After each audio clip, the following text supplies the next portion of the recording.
Hello students, a very good morning. I am Hemlata Mishra from Navjyoti Global School Paharpani.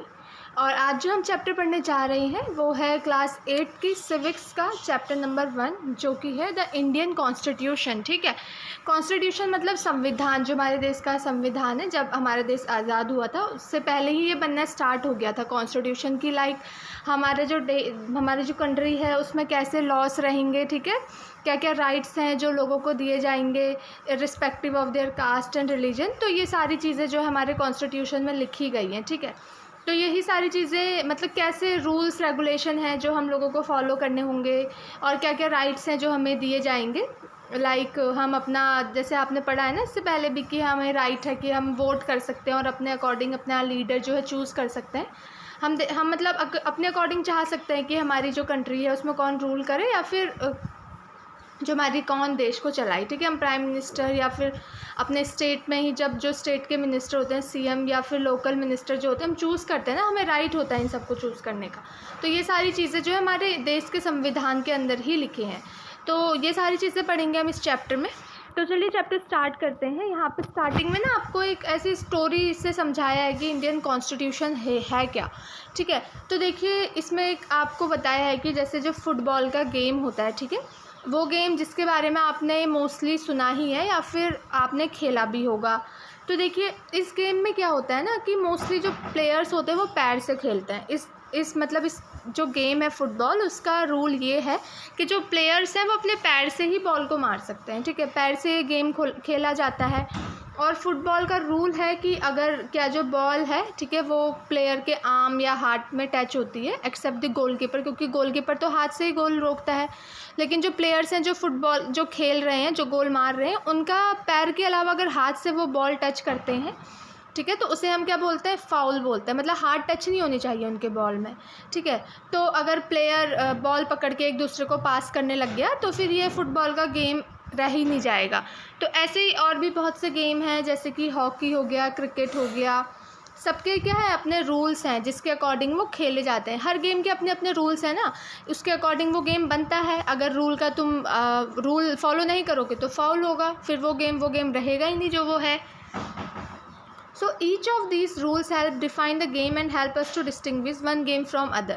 तो ये rule क्या है, इसी रूल की हेल्प से गेम डिफाइन है कि ऐसे गेम खेला जाता है और एक गेम को दूसरे गेम से अलग करता है। जैसे क्रिकेट है उसके रूल्स अलग हैं, बास्केटबॉल है उसके रूल्स अलग हैं। तो ये रूल्स की वजह से गेम क्या है, एक दूसरे से डिफ्रेंशिएट हो रहे हैं। So as these are fundamental to the game, we can also tell them the consecutive rule of the game। तो हम इन्हें क्या रूल भी बोल सकते हैं ना गेम के। So like these games, a society also has consecutive rules that make it what it is and differentiate it from other kinds of society। तो गेम की ही तरह सोसाइटी में भी ऐसा, जहाँ आप रह रहे हो, जिस कंट्री में या जिस एरिया में, जिस स्टेट में आप रह रहे हो, वहाँ पे के भी कुछ रूल्स होंगे जो कि आपको आपकी जो दूसरी सोसाइटी है उससे अलग करती होगी। कुछ रूल्स होंगे, ठीक है।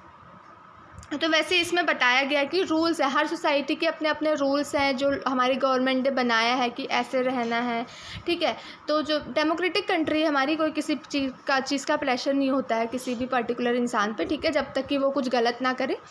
तो हर किसी सोसाइटी के रूल बनाए गए हैं ताकि जो कंट्री है वो अच्छे से चले और यूनिटी में रहे। तो हम यही सारी चीज़ें पढ़ेंगे इस चैप्टर में। तो देखिए why does a country need a constitution. अब कंट्री को संविधान की ज़रूरत क्यों है ये बताया है। तो देखिए today most countries in the world have constitution while all democratic countries are likely to have constitution, it is not necessary that all the countries that have a constitution are democratic। अब देखिए आज मैं world में अगर आप पूरे world में देखें तो लगभग हर कंट्री में क्या है, कॉन्स्टिट्यूशन, कुछ संविधान है, वहाँ के कुछ रूल्स और रेगुलेशन के हैं।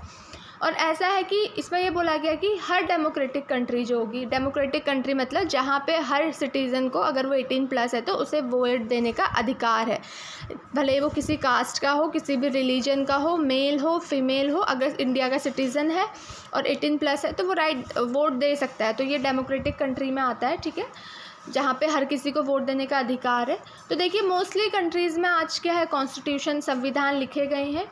और जितनी भी डेमोक्रेटिक कंट्रीज़ हैं वहाँ पे क्या है, सबके कॉन्स्टिट्यूशन है। लेकिन ये ज़रूरी नहीं है कि हर कंट्री में कॉन्स्टिट्यूशन है तो वो कंट्री क्या हो, डेमोक्रेटिक ही हो।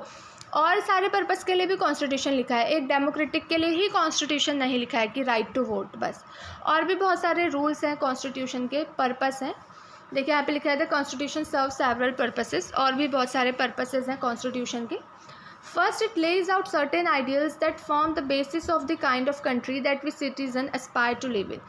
पहले तो जो कॉन्स्टिट्यूशन है ऐसे आइडियल्स बनाता है, मतलब जो आइडियल्स जो हम चाह रहे हैं, ठीक है, मतलब हम लोग को ऐसे एक डायरेक्शन प्रोवाइड करवाता है, ऐसे बेसिस फॉर्म्स बनाता है, जैसे कि हम जो सिटीज़न है कंट्री के जहाँ हम रह रहे हैं, हम चाहते हैं कि कंट्री ऐसी हो, तो कॉन्स्टिट्यूशन की हेल्प से होता है ना, वो कुछ बेसिक फॉर्म्स बनाता है कि जैसे सिटीज़न चाह रही है कंट्री हो जहाँ पे वो मतलब रह रही है, उस अकॉर्डिंग कंट्री हो, ठीक है।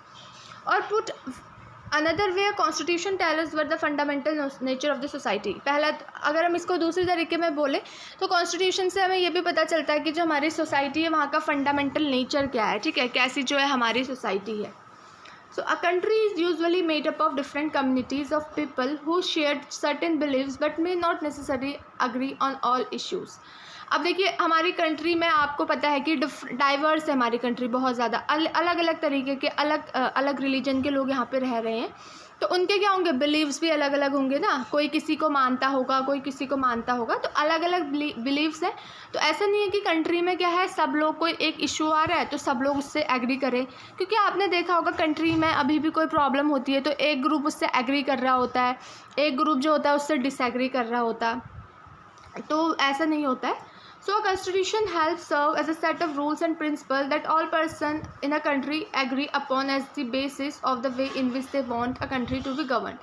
तो कॉन्स्टिट्यूशन हमें यही हेल्प करता है कि ऐसे रूल्स बनाए जाते हैं, ऐसे प्रिंसिपल बनाए जाते हैं लोगों के लिए, जो कि कंट्री में जितने भी लोग रह रहे हैं सब उस पर क्या है अग्री करते हैं, मतलब जिस तरीके से वो चाहते हैं कि कंट्री को गवर्न किया जाए ऐसे ही रूल्स बनाए जाते हैं, ठीक है।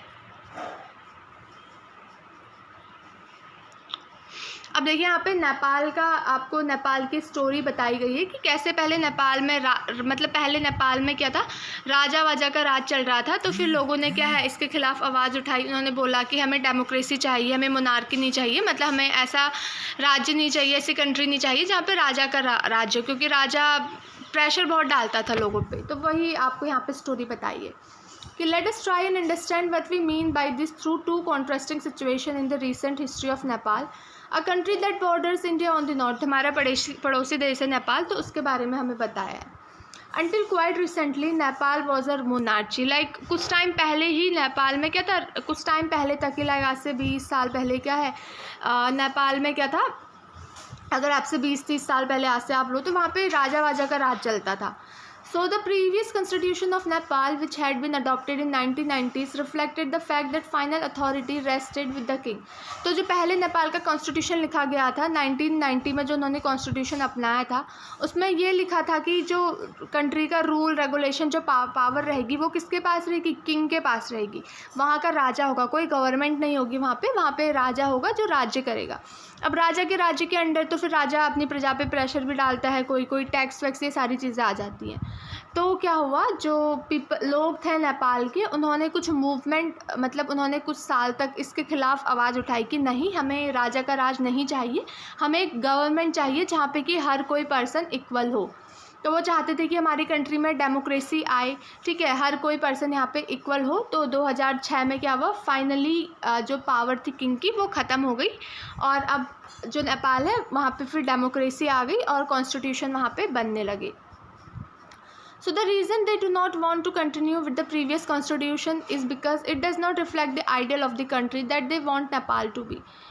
ठीक है, तो यही बोल रहे हैं कि वो नेपाल वाले जो लोग थे वो राजा का राज, जो पहला कॉन्स्टिट्यूशन था, मतलब वो नहीं चाहते थे कि किंग राज करे, क्योंकि मतलब ऐसा हो ही नहीं रहा था जैसे लोग नेपाल के लोग चाहते थे कि हम लोग रहे कंट्री में, वैसा वो राजा कर ही नहीं रहा था, ठीक है। इसलिए उसे वहाँ से हटाया और फिर कंट्री में डेमोक्रेसी लाई गई, गवर्नमेंट लाई गई।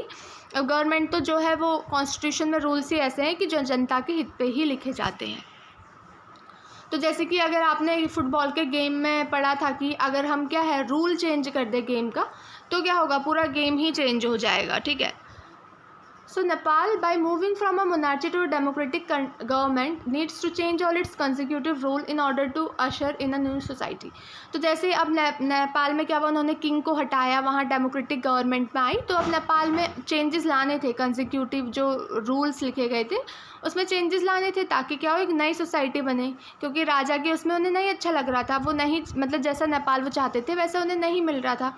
इसी वजह से तो उन्होंने सोचा ना कि कंट्री में गवर्नमेंट होनी चाहिए, तो अब चेंजेस भी चाह रहे थे वो कि जो सोसाइटी है वहाँ पे चेंज हो, तो नए रूल्स वहाँ पे बनाए गए, नई कॉन्स्टिट्यूशन जो है वहाँ पे लिखे गए कि ऐसे ऐसे चलेगा, ये रूल्स होंगे, ये रेगुलेशन होंगे, तो उन्होंने नए कॉन्स्टिट्यूशन लिखे और लाइक नेपाल में उन्होंने स्ट्रगल किया डेमोक्रेसी के लिए। अब देखिए, the second important purpose of a constitution is to define the nature of country's political system.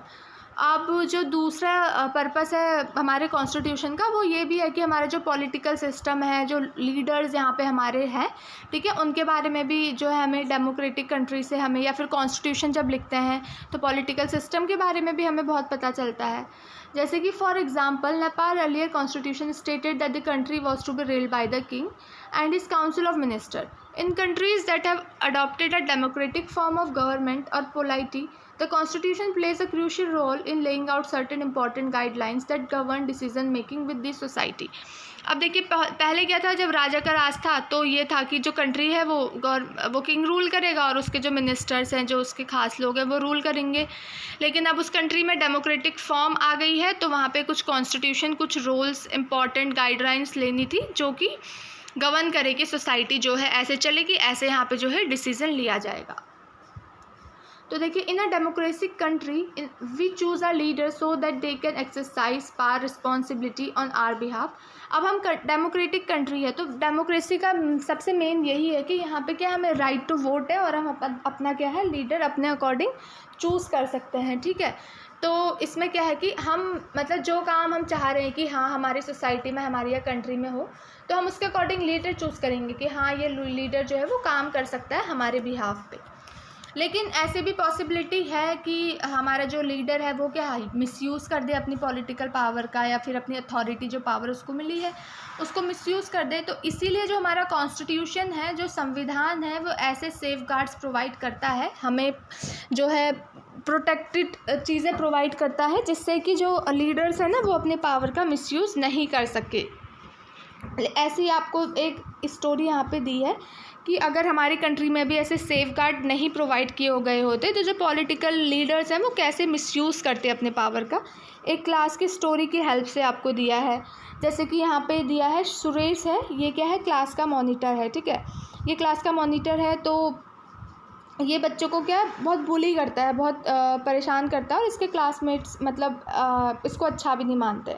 तो मिस राव है जो क्लास टीचर है, इनकी ये क्लास टीचर है, वो क्लास से बाहर जा रही होती तो वो सुरेश से बोलती है कि तुम क्या है क्लास को थोड़ी देर माइंड करो। स्कूल में होता है ना, जो मॉनिटर होता है वो क्लास को, टीचर नहीं होती तो देखता है कि क्लास में एक डेकोरम बना रही, तो वो बोलती है कि तुम क्लास को माइंड करो। अब सुरेश का क्लास में एक लड़का होता है अनिल, ठीक है, वो सुरेश को बिल्कुल पसंद नहीं होता है। तो अनिल जैसे ही मैम क्लास के बाहर जाती है तो सुरेश खाली भी अनिल से बोलने लग जाता है कि मैं तुम्हारी शिकायत बोल दूंगा मैम से कि तुम क्लास में बहुत बातें कर रहे थे, ये वो। तो अनिल बोलता है पर मैंने किया क्या है, अनिल ने तो कुछ किया ही नहीं है। लेकिन सुरेश अनिल को पसंद नहीं करता है, तो वो बोल रहा है कि मैं तुम्हारी शिकायत कर दूंगा। वो मतलब अपनी पावर का मिसयूज़ कर रहा है, वो उसे पसंद नहीं करता है। तो मैम जब क्लास में वापस आती है तो सुरेश मैम से खाली भी बोल देता है कि मैम जब आप क्लास से बाहर गई थी तो जो ये अनिल है वो बहुत तेज़ से क्लास में बोल रहा था और मुझसे सुन नहीं रहा था। तो अब जो टीचर है वो अनिल को पनिशमेंट दे देती है कि मतलब तुमने क्लास में जो तुमने मॉनिटर की बात का कहा नहीं माना, तो उसको पनिशमेंट मिल जाती है। लेकिन अनिल बोल भी नहीं पाता है कि मैम मैंने कुछ किया नहीं है। तो देखिए इस स्टोरी की हेल्प से हमें ये पता चल रहा है कि जो सुरेश है ना उसके पास पावर है मॉनिटर की, तो वो उसको मिसयूज़ कर रहा है। वो अनिल को पसंद नहीं करता है तो उसने उसके खिलाफ वो पावर मिसयूज़ कर दी। तो ऐसा हमारी कंट्री में नहीं हो सकता है, क्योंकि हमारी कंट्री में क्या संविधान कॉन्स्टिट्यूशन लिखा गया है, ठीक है, जो कि हमारे पॉलिटिकल को भी क्या एक सेफगार्ड प्रोवाइड करा के रखता है हमको, कि हमारा कोई भी लीडर जो है वो क्या है अपनी पावर को मिसयूज़ नहीं करता है। अगर सेफगार्ड नहीं प्रोवाइड किए गए होंगे तो फिर जो पॉलिटिकल लीडर्स है वो अपनी पावर का मिसयूज़ करने लग जाएंगे, ठीक है। तो सेफगार्ड जो है प्रोवाइड किए गए हैं कॉन्स्टिट्यूशन के अंडर।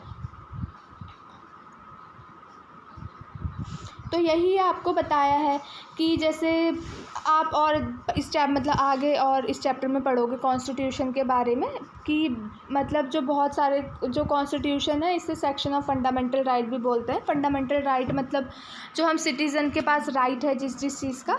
तो जैसे हमने इससे पहले पढ़ा था ना, जब क्लास 7th में हमने पढ़ा था कि जो ओम प्रकाश वाल्मीकि थे, दलित राइटर थे ना, उनकी स्टोरी के बारे में हमने पढ़ा था कि कैसे उन्होंने क्या स्कूल में डिस्क्रिमिनेशन फेस किया था। वो दलित थे उनको अलग से क्लास में बैठाया जाता, उनसे झाड़ू लगवाया गया था ना बाहर कि वो दलित थे, तो उनको बहुत परेशान किया था। तो इसके बारे में हम और आगे पढ़ेंगे कि पहले हमारी कंट्री इंडिपेंडेंट नहीं, आज़ाद नहीं हुई थी, तो मतलब कॉन्स्टिट्यूशन नहीं था कंट्री का कोई, तो जो दलित लोग हैं उनको ऐसे परेशान किया जाता था, तो लोअर कास्ट के।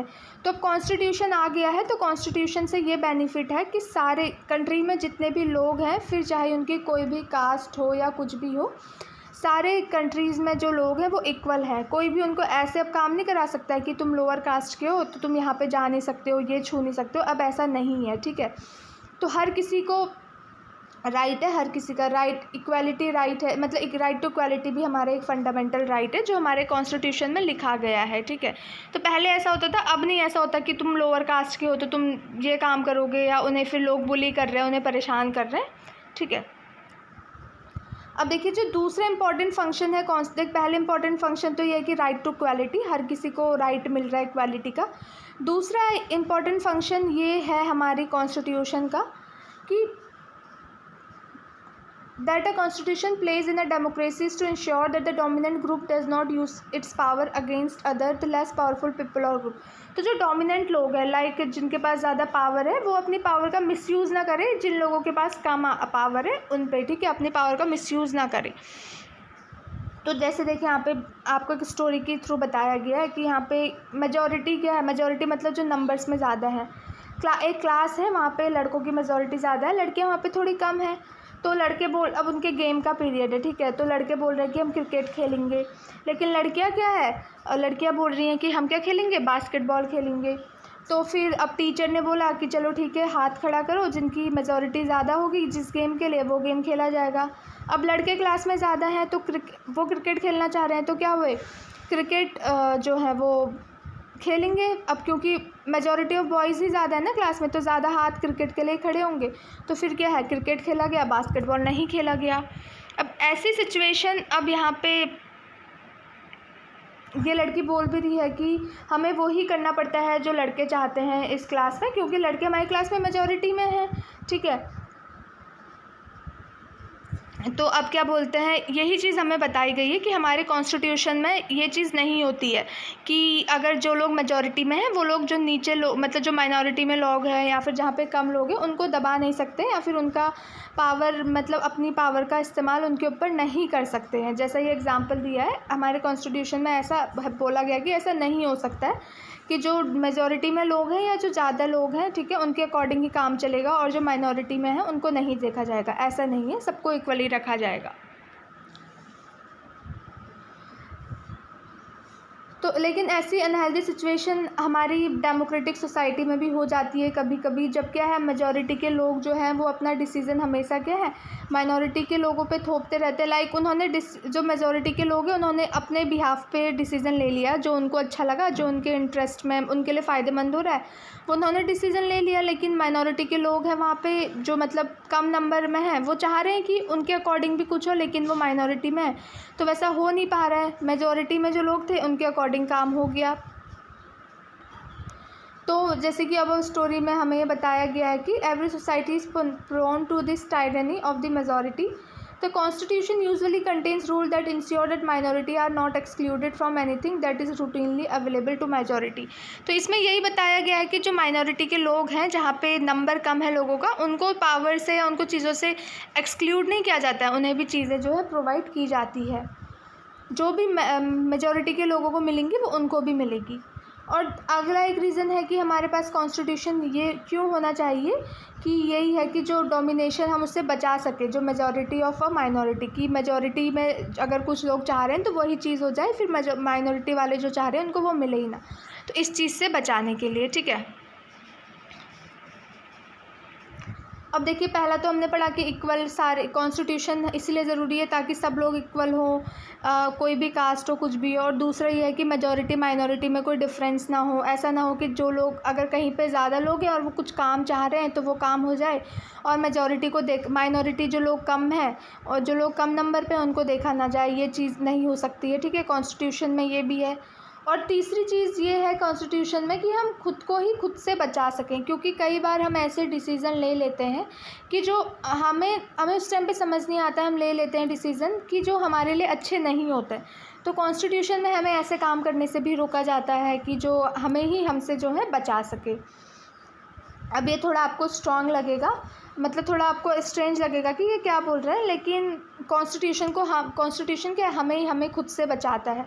अब देखिए यहाँ पे आपको एक स्टोरी बताई है कि एक शबनम है, ठीक है, मतलब उसका अगले दिन क्लास में स्कूल में उसका टेस्ट है, लेकिन उसको 2 चैप्टर बचे हैं रिवीजन के लिए, कल उसका टेस्ट है। लेकिन उसी टाइम पे उसका एक फेवरेट शो आ रहा है टीवी में, लेकिन मतलब शबनम वो शो को भी देखना चाह रही है, लेकिन अगर क्या है उसने शो देखा तो वो रिवीजन नहीं कर पाएगी। तो उसकी मम्मी पूछती है कि तुम इतने वरी क्यों हो, तुम इतनी टेंशन में क्यों शबनम। तो शबनम बताती है कि मुझे टीवी शो भी देखना है लेकिन मुझे पढ़ना भी है। तो फिर उसकी मम्मी बोलती है कि चलो ठीक है तुम पढ़ लो, आज घर पे कोई टीवी देखेगा ही नहीं, ठीक है। और फिर शबनम जो अगले दिन स्कूल में जाती है तो उसके जो लास्ट 2 चैप्टर्स थे ना उसी में से ज़्यादा क्वेश्चंस आते हैं। तो शबनम खुश हो जाती है कि अच्छा हुआ मैंने टीवी नहीं देखी, लास्ट 2 चैप्टर्स में ही ज़्यादा क्वेश्चंस आए हैं। तो बच गई ना शबनम, वो अपने ही डिसीज़न से जो है वो लेने से बच गई। उसके क्वेश्चन जो है आए एग्ज़ाम में लास्ट 2 चैप्टर से ही, अगर वो उस टाइम पे पढ़ती नहीं, टीवी देख लेती तो फिर वो नहीं कर पाती। तो मतलब ऐसा ही हमारे कॉन्स्टिट्यूशन में भी होता है कि हम कुछ ऐसे डिसीज़न जिसका कि हमें बाद में कुछ पछताना पड़े, ऐसे डिसीज़न लेने से कॉन्स्टिट्यूशन हमें बचाता है। ठीक है, कि जैसे for example it is possible that many people who live in a democracy might come to strongly feel that party politics had become so acrimonious that we need a stronger dictator to set this right. Swept by this emotion, they may not realize that in the long run, dictatorial rule goes against their all interest. अब देखिए जैसे example आप देख लीजिए कि बहुत से लोग ऐसे सोचते होंगे कि अगर हम इस डेमोक्रेसी कंट्री में रह रहे हैं, यहाँ पे रह तो रहे हैं, लेकिन बहुत सी पार्टी, बहुत सी पॉलिटिक्स ऐसे हैं जो कि हमारे अकॉर्डिंग काम नहीं कर रही है, हमारे अगेंस्ट काम नहीं कर रही हैं। तो वो चाहते हैं फिर क्या हो कि यहाँ पे एक डिक्टेटर आ जाए, एक राजा ही आ जाए जो राज्य करे। लेकिन क्या है, वो उन्हें ये चीज़ भी सोचना चाहिए ना, वो ये रियलाइज़ नहीं कर रहे हैं कि अगर राजा आ गया यहाँ पे तो कितने सारी ऐसी चीज़ें हैं जो वो हमारे अगेंस्ट करेगा। ठीक है, तो वो जो कॉन्स्टिट्यूशन है वो इंसान को खुद के ही डिसीज़न से बचाता है कई बार। तो जो गुड कॉन्स्टिट्यूशन है तो उसमें क्या है, बेसिक स्ट्रक्चर कॉन्स्टिट्यूशन का चेंज नहीं हो सकता है। तो it does not allow for the easy overthrow of the protection that guarantee right of citizen and protect their freedom. तो वो एकदम से ऐसे चीज़ों को नहीं ओवरथ्रो कर सकता है कॉन्स्टिट्यूशन जिससे कि क्या सिटीज़न को फ़ायदा हो और उनकी फ्रीडम को जो वो बचाए। तो ऊपर के डिस्कशन से आपने ये देखा होगा कि जो डेमोक्रेसी है वो कितनी इम्पॉर्टेंट है कंट्री में। अब हम क्या सीखने की कोशिश करेंगे कि की फ़ीचर्स हमारे जो इंडियन कॉन्स्टिट्यूशन है उसमें कौन कौन से इम्पॉर्टेंट फ़ीचर्स हैं उनके बारे में हम पढ़ेंगे। तो देखिए, by the beginning of the 20th century the Indian national movement had been active in the struggle for independent from British rule for several decades. ठीक है, तो यहाँ पे बताया कि जब इंडिया 20th सेंचुरी में जब इंडिपेंडेंस जो है आने ही वाली थी, इंडिया पे इंडिपेंडेंस के रास्ते पे चल ही रहा था इंडिया। जब इंडिया लोगों ने क्या है, जब इंडियंस ने बहुत सारे नेशनल हिस्ट्री में पढ़ा ना आपने, या फिर क्या बोलते हैं आप लास्ट चैप्टर में हिस्ट्री में पढ़ोगे कि कैसे जो लोग हैं उन्होंने नेशनल मूवमेंट करे थे जिससे कि हम ब्रिटिशर्स को यहाँ पे से हटा सके और अपनी कंट्री को क्या है आज़ाद कर सके ब्रिटिशर्स से। बहुत साल तक जो है नेशनल मूवमेंट चले थे। So during the freedom struggle, the nationalists had devoted a great deal of time to imagine planning what a free India would be like. तो जब लोग फ्रीडम का स्ट्रगल कर रहे थे, जब वो फ्रीडम के लिए लड़ रहे, तो बहुत सारे नेशनलिस्ट, बहुत सारे राष्ट्रवादी लोग ऐसे भी थे जो मतलब ये भी सोच रहे थे कि जब इंडिया आज़ाद हो जाएगा तो फिर इंडिया कैसा होगा, ठीक है, कैसे रूल्स एंड रेगुलेशन हो गए। तो आज़ाद होने से पहले ही वो लोग सोचने लग गए थे। तो देखिए ब्रिटिशर्स के अंदर क्या होता था ना, under the British they had been forced to obey rules that they had a very little role in making. अब ब्रिटिशर्स के अंदर क्या होता था, लोगों को ज़बरदस्ती जो है रूल्स फॉलो कराए जाते थे, भले ही वो लोगों के लिए अच्छा ना हो रूल्स सॉरी। तो ब्रिटिशर्स को क्या, जो ब्रिटिशर्स लोग थे वो बोलते थे कि ज़बरदस्ती कि तुम इस रूल्स को जो है फॉलो करो, भले ही वो हमारे लिए अच्छा नहीं है। तो ये सारी चीज़ों को, जैसे ही इंडिपेंडेंस होगी तो ये सारी चीज़ों को हटाना था, तो लोग सोच रहे थे कि कैसे कैसे रूल्स जो है कंट्री में रखेंगे। So the long experience of authoritarian rule under the colonial state convinced Indians that free India should be a democracy in which everyone should be treated equally। तो लोग यही सोच रहे थे कि इतने लंबे टाइम तक जो हम इंडियन से हमने किसी के अंडर राज किया है, उनके रूल्स हमने फॉलो किए, तो अब हमारा इंडिया ऐसा होना चाहिए ना कि वो फ्री रहे, मतलब किसी के भी दबाव में ना रहे कोई, उन्हें मतलब ऐसे रूल फॉलो करने हैं, डेमोक्रेटिक रहे कंट्री जहाँ पे कि क्या हर किसी को इक्वली ट्रीट किया जाए, हर किसी को इक्वली मौका मिले कि वो गवर्नमेंट में पार्टिसिपेट कर सके। What remained to be done that was to work out the ways in which a democratic government would be set up in India and the rules that would determine its function. So this was done not by one person but by a group of around 300 people who became member of the Constituent Assembly in 1946 and who met periodically for the next 3 years to write Indian Constitution। तो इसमें यही है कि जो लोग थे उन्होंने बहुत प्लॉटिंग की इंडिया के रूल लिखने के लिए, ठीक है। लाइक ये सिर्फ एक ही पर्सन के थ्रू नहीं किया गया था, एक ही पर्सन ने कोई रूल नहीं लिखा था। लाइक ग्रुप ऑफ 300 लोग थे जो हमें कॉन्स्टिट्यूट असेंबली के थे, जो नेशनल कांग्रेस के, वो लोग हमेशा पीरियोडिकली टाइम टू टाइम 1946 से 3 साल लगातार मिले थे। उन्होंने देखा था कि हाँ ऐसे रूल्स जो है वो होने चाहिए, और इंडिया का कॉन्स्टिट्यूशन इन 3 सालों में फिर उन्होंने लिखा था, ठीक है। So these members of the Constituent Assembly had a huge task before them. The country was made up of several different communities who spoke different languages, belonged to different religion and had a distinct culture। तो देखिए अब आपको पता है कि जो India है वहाँ पे अलग अलग लोग रह रहे हैं, अलग अलग कल्चर्स है, तो उनके अकॉर्डिंग क्या है कॉन्स्टिट्यूशन में रूल लिखने थे जिससे कि सबको बेनिफिट हो, ऐसा ना हो कि किसी को फिर इससे प्रॉब्लम्स हो।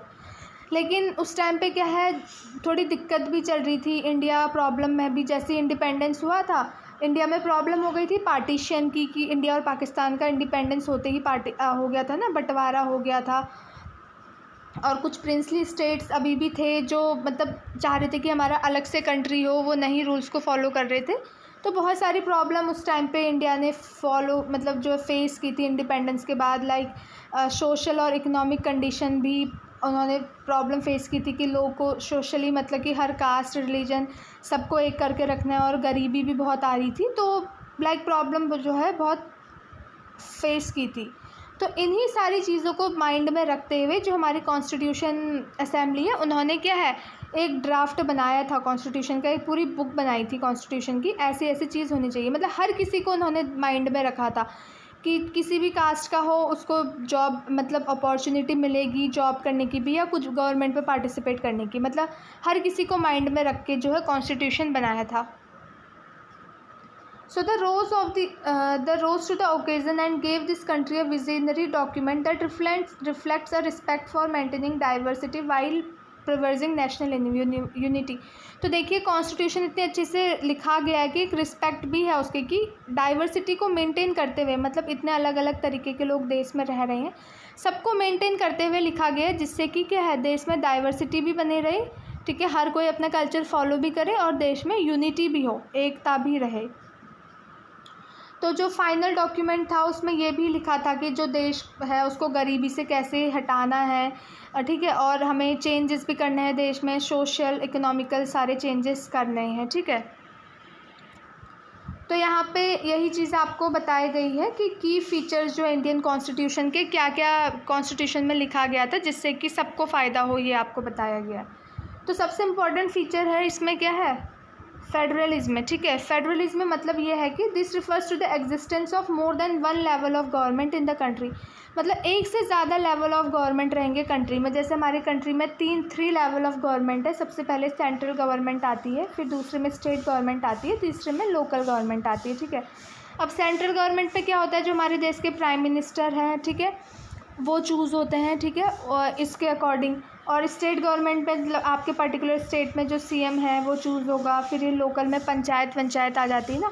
अब देखिए जो सेंट्रल गवर्नमेंट है उसका काम तो क्या है, पूरे देश को देखना, लाइक हर स्टेट को देखना, कंट्री में क्या चल रहा है उसको देखना। अब स्टेट गवर्नमेंट का क्या काम है ना, अपने पर्टिकुलर स्टेट में देखना कि कैसे काम चल रहा है, क्योंकि आपको पता है डिफरेंट इतने 28 स्टेट्स हैं हमारी कंट्री में, ठीक है। तो हर स्टेट के अपने अपने अलग अलग तरीके हैं रहने के, तो स्टेट गवर्नमेंट बनाई गई जिससे कि अब अपने स्टेट का देखें कि वहाँ के लोगों को कैसे रखना है। तो अलग अलग लेवल्स हैं हमारे फेडरलिज्म में, यही बताया गया है कि हमारे जो कंट्री है उसमें मोर than one level of government जो है रहेगी।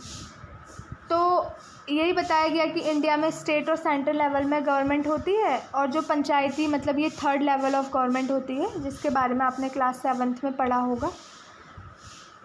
और हम इनके फंक्शन के बारे में अभी और 8th क्लास की जो बुक है इसमें और इनके फंक्शन के बारे में पढ़ेंगे।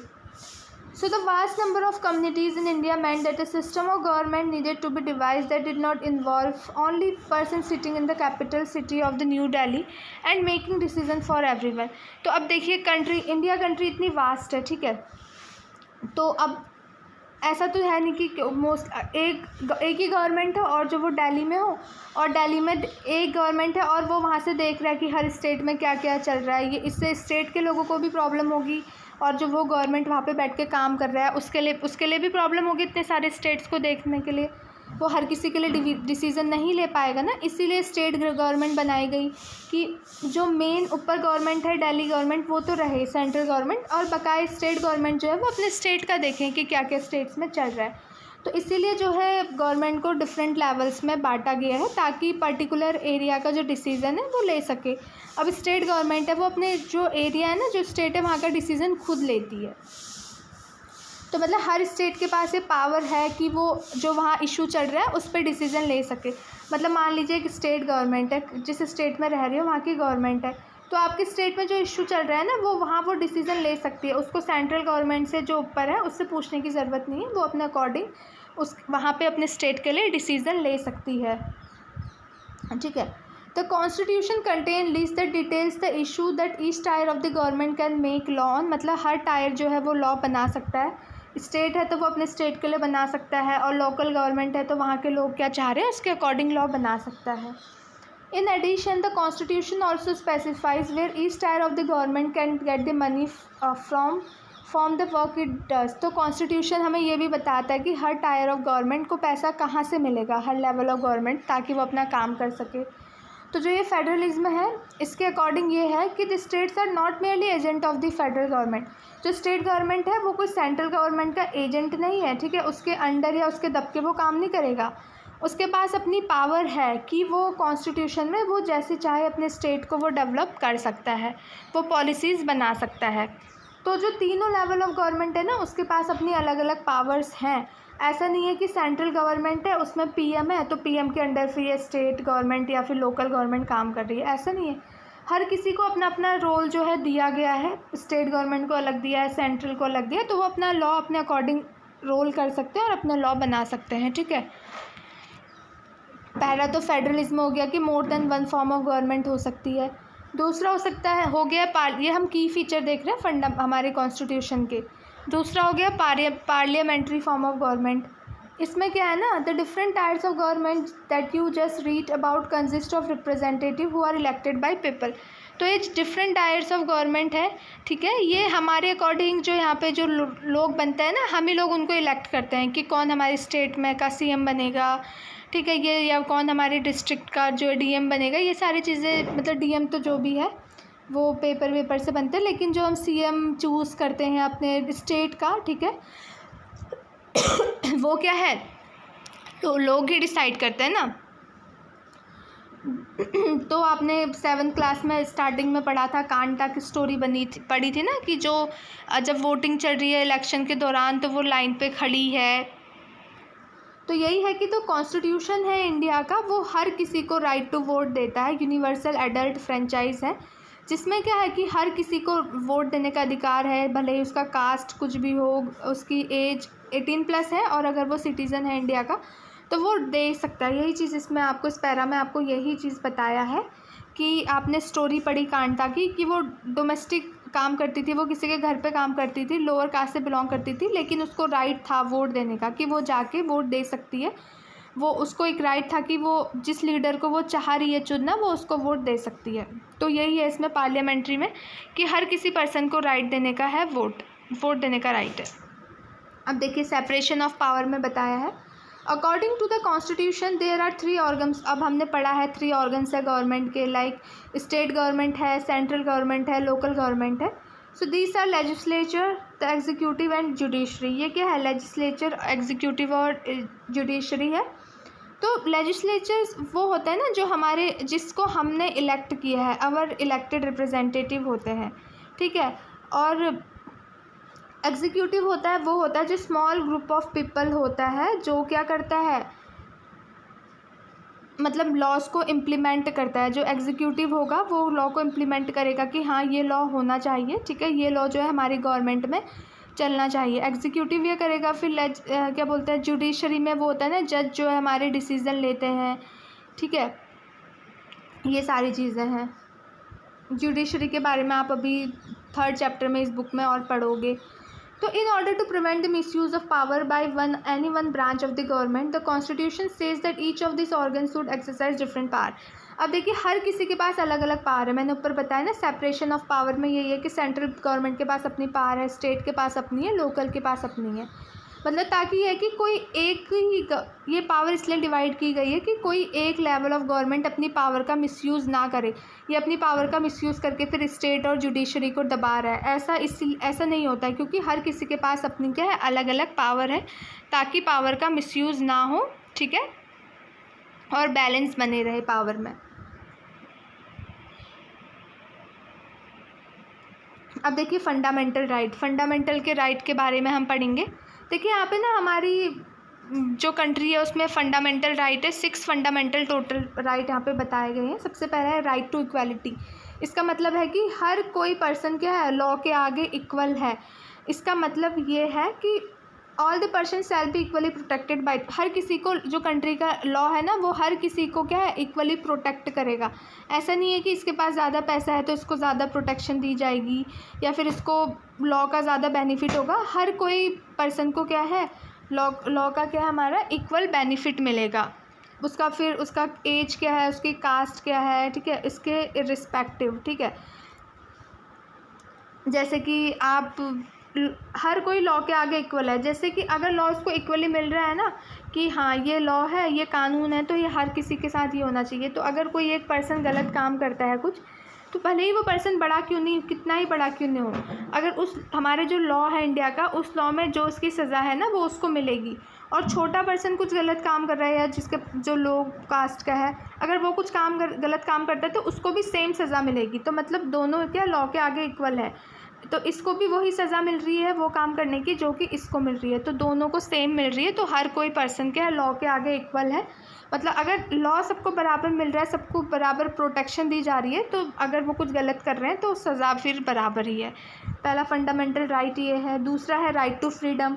This includes the right to freedom and speech and expression, the right to form association, the right to move freely and reside in any part of the country. अब इसमें क्या है, राइट टू फ्रीडम है हमारे पास कि हम अपने आप को एक्सप्रेस कर सकते हैं, अपनी स्पीच, अगर हमें लग रहा है कि हाँ ये चीज़ अच्छी नहीं हो रही है हमारे साथ, तो हम आगे जाके बोल सकते हैं। हमारे पास एक राइट है, फ्रीडम है, स्पीच का राइट है कि हम आगे जाके अपनी बात रख सकते हैं। हम एक जगह से दूसरी जगह फ्रीली मूव कर सकते हैं और कंट्री के किसी भी पार्ट में। ऐसा नहीं है कि आप जिस स्टेट से बिलोंग कर रहे हैं वहीं रहो, आपके पास राइट है कि आप किसी और स्टेट में, अगर आपको वहाँ अच्छा लग रहा है तो आप वहाँ जाके रह सकते हो। कोई भी प्रोफेशन, कोई भी ऑक्यूपेशन, कोई भी बिजनेस आप कर सकते हो, आपके पास राइट है। फिर तीसरा right against exploitation. The constitution prohibits human trafficking, force labour and employment of children under 14 year of age. तो इसमें एक्सप्लॉयटेशन के लिए भी अगेंस्ट राइट है कि अगर कोई बच्चा है 14 ईयर से छोटा है तो हम उसको ज़बरदस्ती काम नहीं करा सकते हैं, ठीक है। तो यही है कि राइट अगेंस्ट एक्सप्लॉयटेशन, कोई ऐसा पर्सन है कि ज़बरदस्ती बच्चों से काम करा रहा है तो उसके अगेंस्ट फिर लॉ में बहुत ही कानून भी बने कि ऐसा कोई नहीं कर सकता, जो करेगा तो उसे पनिश दी जाएगी, पनिशमेंट किया जाएगा। अब right to freedom of religion. तो religious freedom is provided to all the citizen, every person has the right to practice, protest, propagate the religion of their choice. हर किसी को क्या है, अगर मान लीजिए आपका हिंदू धर्म के हो, ठीक है, तो अगर आप चाहे अपना धर्म चेंज करवाना चाह रहे हैं ना, अपना रिलीजन चेंज करवाना चाह रहे हैं तो करवा सकते हैं, किसी भी रिलीजन में ट्रांसफ़र आप हो सकते हैं। मतलब वो आपके अकॉर्डिंग है, आपके पास राइट है कि जो रिलीजन आप चाह रहे हैं, जो प्रैक्टिस आप परफॉर्म करना चाह रहे हैं आप कर सकते हैं, आप पे कोई दबाव नहीं है। अब कल्चरल एंड एजुकेशनल राइट है, इसमें यह है कि हर कोई बंदा जो कंट्री में रह रहा है उसको राइट है कि उसे एजुकेशन मिले, ठीक है। और राइट टू कॉन्स्टिट्यूशनल रेमेडीज, इसमें है कि this allow citizen to move the country if they believe that any of their fundamental right have been violated by the state. इसमें यह है कि अगर किसी भी पर्सन को लगता है कि अगर मेरा कोई भी फंडामेंटल राइट वायलेट कर रहा है स्टेट, मतलब जितने राइट्स आपने पढ़े हैं कि मेरे को फ्रीडम बोलने की नहीं मिल रही है, या मुझे वोट देने का अधिकार नहीं है, या फिर कोई भी अगर आपको लगता है कि कोई भी स्टेट आपका क्या फंडामेंटल राइट छीन रही है, तो आप आगे जाके बोल सकते हो इसके बारे में। तो यही आपको बताया है फंडामेंटल राइट के बारे में कि फंडामेंटल 6 फंडामेंटल राइट है: right to equality, freedom, right against exploitation, right to freedom of religion, cultural and education right, और राइट टू कॉन्स्टिट्यूशनल रेमेडीज़। यही सारी चीज़ें बताई है कि मेन जो है सबके पास, आपके पास क्या है, राइट है हर किसी चीज़ का। तो in addition to fundamental right the constitution also has a section called directive principle of state policy. This section was designed by the member of constitute assembly to ensure greater social and economic reforms. ठीक है, इसमें यह है कि इंसान को क्या है अपने देश से, कॉन्स्टिट्यूशन तो है चलो ठीक है, वहाँ पे जो राइट है इसके अलावा हमें ये भी देखना है कि हमारे देश से गरीबी कैसे जो है दूर की जाए, इस चीज़ के लिए भी बहुत सी चीज़ें जो हैं आई हैं, ठीक है। अब इसके बाद है सेक्युलरिज्म। इसमें क्या है, a secular state is one in which the state does not officially promote any one religion as the state religion, ठीक है। इसके बारे में देखिए हम आगे और पढ़ेंगे कि मतलब कोई किसी का एक का स्टेट का कोई रिलीजन है, ठीक है, कोई एक बंदा एक स्टेट में रह रहा है, वो एक रिलीजन वहाँ पे मान रहा है, ठीक है, तो फिर उसको ऐसा नहीं कर देंगे कि अब पूरे स्टेट का यही रिलीजन है, स्टेट के अकॉर्डिंग रिलीजन नहीं होगा। अगर वहाँ पे स्टेट है, वहाँ पे अलग अलग रिलीजन के लोग रह सकते हैं, ठीक है, वो अलग अलग अपना धर्म जो है अपना सकते हैं। मतलब इसमें क्या, हर किसी भी पर्सन को राइट है कि जो भी रिलीजन वो चुनना चाह रहा है वो रिलीजन वो चुन सकता है। तो देखिए, you now understand the ways in which a country history often determine the type of constitution that a country adopt for itself. तो कंट्री ने जो खुद से अपने लिए जो कॉन्स्टिट्यूशन चूज़ किए हैं आपने देखा। The constitution plays a crucial role in laying out the ideas that we would like all citizen of the country to adhere. और हम ये लोगों से, मतलब जो हमारे लोग हैं कंट्री में, हम उनसे ये भी चाहते हैं कि जो कॉन्स्टिट्यूशन है, जो रूल बनाए गए हैं, सब लोग उसको फॉलो करें। अगर हमें राइट है कि हम वोट जाके दे के अपने इलेक्टिव, अपने रिप्रेजेंटेटिव को चुन सकते हैं, तो हमें वो भी चुनना चाहिए। तो जैसे कि जो गेम है फुटबॉल का, उसमें क्या, अगर आप एक भी रूल चेंज कर दोगे तो पूरा क्या है, आपका गेम ही चेंज हो जाएगा। तो इसीलिए हमें, अगर एक भी कॉन्स्टिट्यूशन हम चेंज करेंगे तो फिर सारी चीज़ें जो हैं थोड़ी थोड़ी करके चेंज होंगी, तो हमें कॉन्स्टिट्यूशन की सारी चीज़ें जो है वो माननी चाहिए, अच्छी जो चीज़ें हैं। तो different feature of the Indian constitution outline above involve complicative ideas that are not often easy to grasp. अब इतने सारी चीज़ें कॉन्स्टिट्यूशन के बारे में आपने पढ़ी है, तो आप ये तो नहीं है कि ईजिली सब आपको एक ही बारे में आपको याद हो जाएगी। तो इसके लिए आपको कोई टेंशन लेने की ज़रूरत नहीं है। इस बुक में या फिर हायर क्लासेस में हम अभी और चीज़ें अपने कॉन्स्टिट्यूशन के बारे में अच्छे से डिटेल में आप पढ़ोगे। अभी आपने एक ओवरऑल समराइज आपने देख लिया कि ये चीज़ें हैं, डिटेल में आप अभी आने वाले चैप्टर्स में या फिर अपने हायर 9-10 क्लास में आप और पढ़ोगे कॉन्स्टिट्यूशन के बारे में, ठीक है। तो ये सारी चीज़ें थी इस चैप्टर में, हमारी कंट्री के बारे में, हमारी कंट्री के कॉन्स्टिट्यूशन के बारे में, क्या क्या set of rules and regulation है, ठीक है, जो हमारी कंट्रीज़ में चलेंगे, हर कोई इक्वल है कंट्री में, ये सारी चीज़ें हमने पढ़ी। तो आई होप मैंने आपको जो भी चीज़ें समझाई हैं आपको समझ में आई होंगी। So thank you so much.